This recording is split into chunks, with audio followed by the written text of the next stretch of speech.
Chapter 5, Constitutional Law, Part 1, presented by Kelly Herzig. In this chapter, we're going to be building on some concepts we've already covered in Chapter 1 about the Constitution. Do you remember the definition of constitutional law? Constitutional law concerns the general limits and powers of the government as interpreted from its written constitution. Because this chapter is so large, I've broken it up into two parts so that it'll load faster in Blackboard, and it's nice to be able to take a break between listening to a rather long chapter. In both parts 1 and 2, we will be talking about federalism, the functions of the branches of government and checks and balances, judicial review principles, Supremacy Clause and Federal Preemption, Commerce Clause issues, the federal government's authority to tax and spend, other constitutional restrictions on the government, and we'll go back to the Bill of Rights and some major constitutional amendments and their impact on business operations. Let's start with federalism. We have covered some principles of federalism in prior chapters. So as a reminder, federalism is a system of government in which power is divided between a central authority and constituent political units. In the United States, the U.S. Constitution established a government based on federalism. The central authority is the U.S. federal government, and the constituent political units are the states. Remember, under federalism, power is divided between the federal government and the states. Each has their own government, each has their own court system, and both are sovereign. The federal government only has those powers granted to it by the Constitution. We've talked about the 10th Amendment before, but let's take a reminder here. The 10th Amendment sets forth the principle of reserved powers. All powers not expressly granted to the federal government or taken from the states expressly are reserved for the states and the people. Because the federal government's power is limited to those granted in the Constitution, federal laws that affect business must be based on that express grant of authority. That just means that Congress has to have something in the Constitution to hang their hat on when they enact laws. Let's discuss the functions of the branches of government. As a reminder, we have three branches of government at the federal level. The legislative branch, created by Article 1 of the Constitution, the executive, created by Article 2, and the judicial, created by Article 3. At the most basic level, the legislative branch creates and passes laws, the executive enforces the law, and the judiciary reviews the laws. The Constitution is set up so that each branch of government has a separate sphere of power, three separate circles. This is known as the separation of powers. It's there to make sure that each has their separate areas of expertise and power. For example, and this is not an exhaustive list by any means, the executive runs the government and leads the military. Congress passes laws and appropriates funds to keep the government running. And the courts are there to make sure that they are acting within the Constitution. This is designed to ensure that no branch of government can overpower the others and monopolize control of the government. Now let's talk about checks and balances in the Constitution. The Constitution has a series of checks and balances built into the government structure, which allows one branch of government to use its power to restrict the power of another branch. Let me be clear here, separation of powers and checks and balances are different concepts. Separation of powers means that each branch of government has its own area of expertise, its own area of power. On the other hand, checks and balances means that one branch of government is using its power to check or restrict the power of another branch of government that the first branch believes is acting unconstitutionally, basically outside of its grant of power. The framers of the Constitution were wary of creating a federal government that could become a monarchy or an authoritarian state. Along with separation of powers, checks and balances were in part a way to help prevent that from happening, a way to make sure that the federal government did not become a monarchy and rule over the states. I want to direct your attention to page 82, Exhibit 5-1. Exhibit 5-1 is a good illustration of the checks and balances in our government. However, I am not 100% sure that Exhibit 5-1 is totally accessible to all students. Therefore, I have put the key thing you need to know about checks and balances from Exhibit 5.1 on this slide. The key example of checks and balances is that the Congress, as the legislative branch, may enact laws, but the President, as the executive, has veto power. Congress passes a bill and sends it up to the President for signature. The President believes that the bill is unconstitutional or perhaps just bad policy. He can elect to veto that bill, meaning it doesn't become law in the United States. However, if Congress believes strongly that that bill should become law because it's needed in the United States, despite the President's view, Congress can overturn a presidential veto with a 2/3 vote in both houses.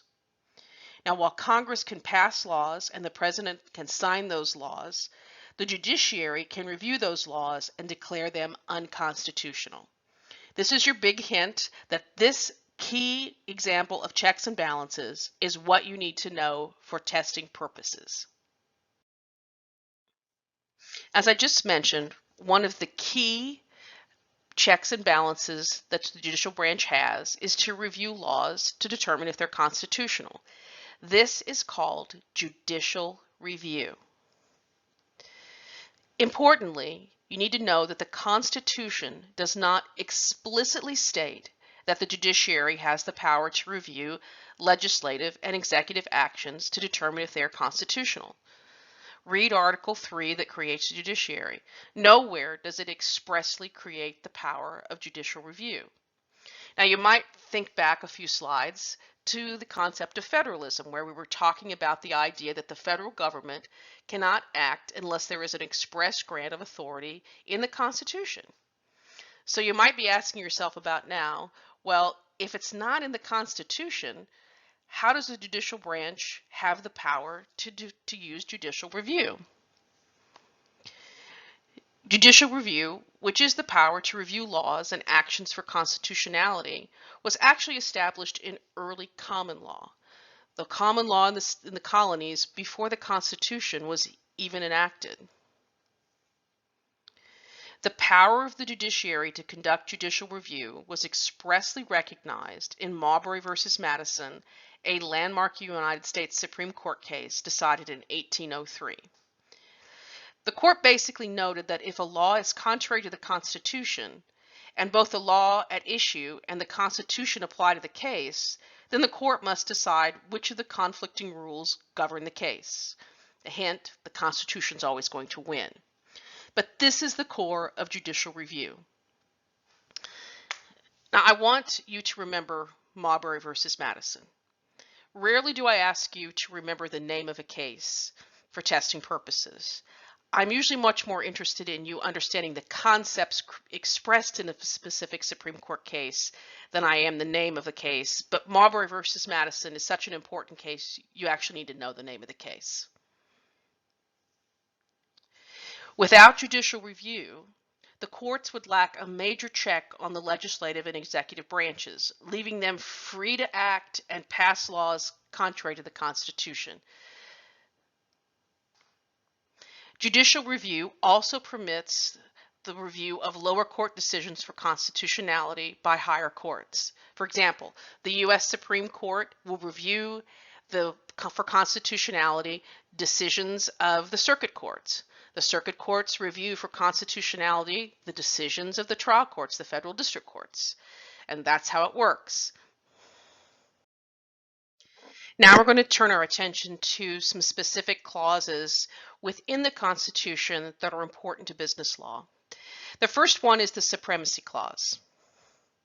Now, you've seen this particular bit of information before about the U.S. Constitution only having 7 articles. I've put it up here just as a reminder so they don't have to go digging for it in the previous presentations. I want to draw your attention to Article 6, which is debts, federal supremacy, and oaths. And remember, Articles 1 to 3 create the branches of the federal government, and Articles 4 to 7 describe the relationship of the states to the federal government, establish the Constitution as the supreme law of the land, and define the amendment and ratification process of the Constitution. Article 6, in its second paragraph, contains what is known as the Supremacy Clause. In past lectures, we've already discussed some concepts that intersect with the Supremacy Clause, but I think it's a good refresher and it's a good place to start.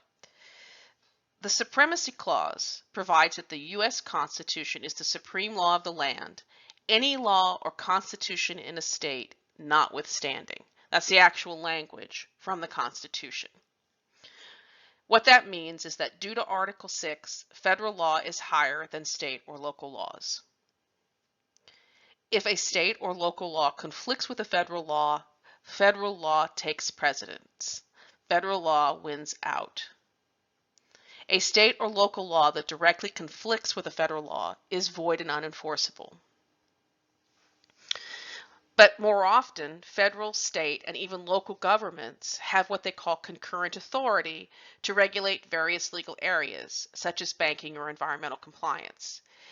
We've talked about that before, where as a business person, you need to be aware that in any given state, you may be regulated by the federal government, the state government, and local governments all at the same time, and you have to know which laws apply to your company. This means that state and local governments are free to pass laws and regulate an area of the law so long as compliance with such laws does not force a person to violate the federal Constitution.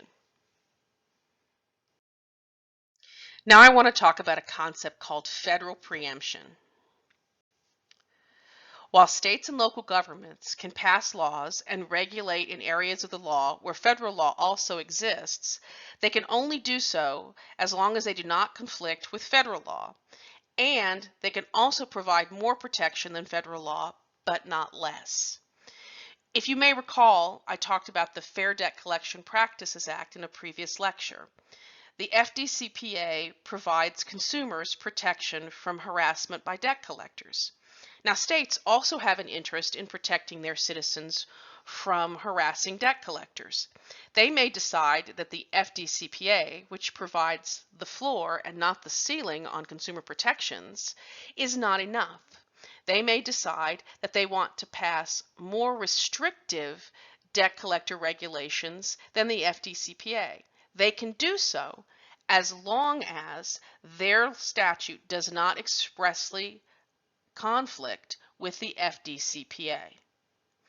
Another good example of that is the Clean Air Act. The EPA has numerous regulations interpreting the Clean Air Act and setting air quality standards. However, California has passed more restrictive standards, especially for car emissions, due to their problems with air quality.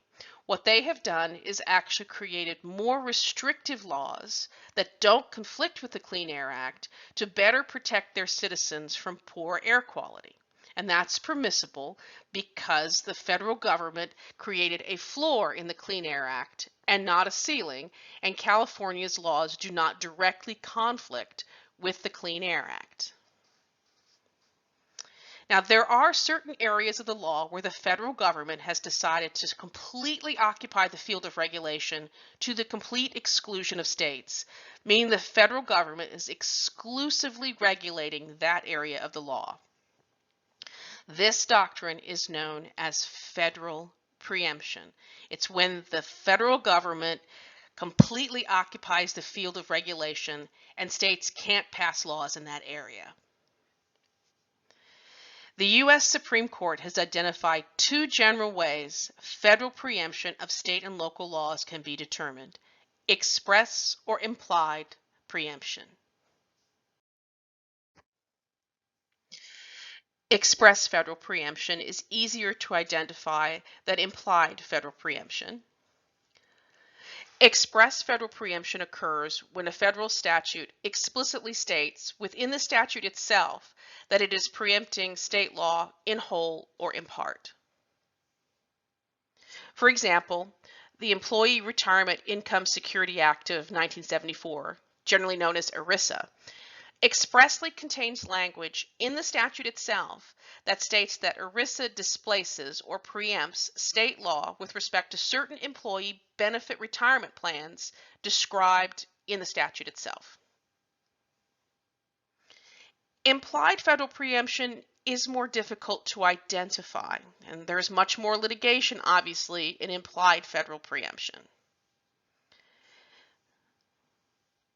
Courts must look to the language of the statute, its content, structure, and purpose, as well as transcripts of congressional hearings to determine if the federal government impliedly meant to preempt state laws. They're looking at congressional intent here. There's a huge body of case law involving implied federal preemption. You don't need to know the tests. You don't need to know the history of the case law. All you need to know are the two types. Implied federal preemption can either be based on field occupation preemption or conflict preemption. That's what you need to know. Field occupation means that the federal government's regulatory scheme is so pervasive, so complete, that it leaves no room for the states to regulate or supplement that area or subject matter. It just means that the federal government has passed so much law in the area that there's no way for the states to pass any laws that would supplement it without basically conflicting with it. For example, certain provisions of the National Bank Act, the NBA, have been found to impliedly preempt state banking laws due to the broad and detailed scope of federal banking laws regulating national banks. Conflict preemption, on the other hand, means that it's physically impossible to comply with both federal law and state law, or that state law is an obstacle to the execution of federal law. Ultimately, I think what you need to remember is that in determining federal preemption, courts are ultimately looking for the intent of Congress to preempt state law. We're now going to turn our attention to the Commerce Clause. It's another major clause in the United States Constitution. The primary source for the authority of the federal government to regulate businesses is the Commerce Clause in the U.S. Constitution. The Commerce Clause is contained in Article 1 of the Constitution, which created the legislative branch. Specifically, the Commerce Clause is in Article 1, Section 8. Remember that. Article 1, Section 8 is the Commerce Clause.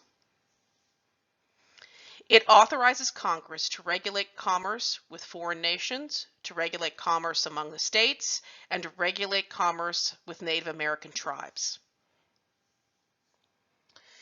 The Commerce Clause is broadly interpreted by both Congress and the courts. What that means is that Congress looks at the Commerce Clause and sees a broad scope of powers, and the court agrees. Most federal laws today are based on Commerce Clause authority. The Commerce Clause is a huge tool in Congress's toolbox. It's a broad grant of authority. As long as a federal law affects commerce among the states, which is known as interstate commerce in any way, and I do mean pretty much in any way, courts will uphold the constitutionality of the statute or regulation. A good example of this is Katzenbach versus McClung, which is a 1964 U.S. Supreme Court case. It was decided just after the Civil Rights Act of 1964 became effective. This deals with Title II, which is equal access to public accommodations like restaurants. McClung owned a small business. It was a barbecue joint in Alabama. It was near an interstate, but it was about 11 blocks.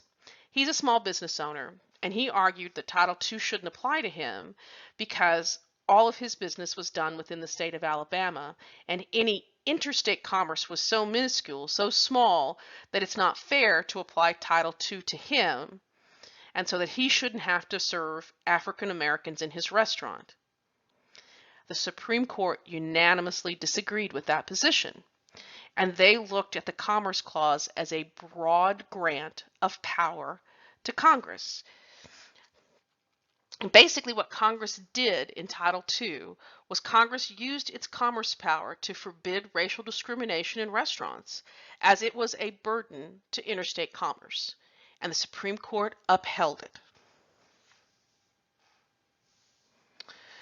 Interpretation of the scope of the Commerce Clause by courts has changed over time, even though the clause itself has remained constant since 1787. Prior to the 1930s, courts strictly interpreted the Commerce Clause. Courts before the 1930s held that federal laws regulating commerce among the states had to actually involve trade between two states. This interpretation limited Congress's ability to regulate business. However, the landmark case of NLRB versus Jones and Laughlin Steel Corp was decided by the U.S. Supreme Court in 1937, and this drastically broadened the court's interpretation of the Commerce Clause. In LRB versus Jones, the Supreme Court held that Congress could regulate labor relations and a work stoppage at a manufacturing plant, even if the labor actions taken were intrastate in nature, because they would seriously affect interstate commerce. Intrastate means that it's inside a state, and interstate commerce is between states or among the states. Basically, even if a business activity seems to be contained solely within a state, meaning it's intrastate commerce, it can still be regulated by federal law if it has a close and substantial relationship. That's the main test. Close and substantial relationship to interstate commerce, and its control is essential to protect that commerce from burden or obstruction. Since NLRB versus Jones, Congress has regulated a broad range of business activity based on the Commerce Clause. The Commerce Clause is Congress's big stick to regulate businesses. Though businesses have tried to challenge the constitutionality of a lot of laws passed by Congresses that regulate businesses, in most cases, the courts have sided with Congress and upheld federal law under Commerce Clause authority. While Congress's Commerce Clause authority is broad, it is not limitless.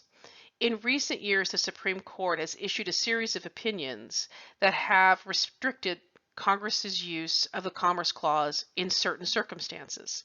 Basically, the Supreme Court has been using judicial review to check Congress's use of the Commerce Clause to pass laws. We just talked about that. First, Congress cannot regulate an area. It cannot pass a law using Commerce Clause authority when the law has nothing to do with commerce or any sort of enterprise. That would seem self-evident that Congress, in order to use Commerce Clause authority as the basis for passing a law, that the law has to actually do something, even tangentially, with commerce or some sort of enterprise. I want to direct your attention to page 84 of your textbook. It's case 5-1. It's Bronzankala versus Morrison. It's a Supreme Court case from the year 2000. I like this case, not necessarily because of the subject matter or even the ruling, but because the Supreme Court nicely laid out three broad categories of activities under the Commerce Clause that Congress can use the Commerce Clause to regulate. It can regulate the use of channels of interstate commerce. It can regulate and protect the instrumentalities of interstate commerce or the persons or things in interstate commerce, even if the threat comes only through intrastate activities. It can also regulate those activities that substantially affect interstate commerce. Commerce Clause legal interpretations keep evolving even today. The Supreme Court keeps us lawyers on our toes with respect to Commerce Clause scope. A good example of that is the National Federation of Independent Business versus Sebelius from the Supreme Court in 2012. The case involved a challenge to the Affordable Care Act. Now, the Supreme Court was expected to uphold the ACA under Congress's Commerce Clause authority. Most legal scholars expected that the Commerce Clause would be a significant support for the ACA. However, in a 5-4 decision, the Supreme Court held that the Commerce Clause could not support the requirement that individuals either maintain health insurance or pay a penalty. That was called the individual mandate. The court made a new distinction between regulating an activity currently in interstate commerce, which is permissible under the Commerce Clause, and creating a new activity in commerce, which is not permissible under the Commerce Clause. But it is good to note that the court did uphold the individual mandate under Congress's taxing authority, which we'll talk about later. This is the end of part 1 of chapter 5.